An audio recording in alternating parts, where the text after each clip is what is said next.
બાલાભાઈ તમારા બિઝનેસ વિશે માહિતી આપો ને. મારે શોપ મોબાઈલ રિપેરિંગ સેન્ટર નું છે.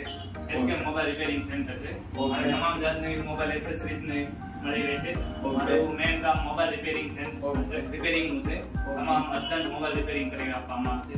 ઓકે કોમ્બો છે, ડિસ્પ્લે, ટચ, ગ્લાસ, સોફ્ટવેર કરી આપવામાં આવશે અર્જન્ટ. ઓકે. હવે કસ્ટમરને કોન્ટેક્ટ કરવો હોય તમારો તો કઈ રીતે? મારો ડાયરેક્ટ કોન્ટેક્ટ કરવો હોય તો મારો નંબર છે 8511908811 અને મારી શોપ છે SK mobile repairing centre, Shrinathji સોસાયટીની ગેટની સામે, કારગિલ ચોક, પુરાણ ગામ, સુરત. તમે ડિજિટલ બિઝનેસ ક્યુબના મેમ્બર છો તો એ મેમ્બરને કોન્ટેક્ટ કરવો હોય કઈ રીતે? મારે ડિજિટલ બિઝનેસ ગ્રુપમાં મારી પ્રોફાઇલ છે, ત્યાંથી હું કોન્ટેક્ટ કરીશ અને મારો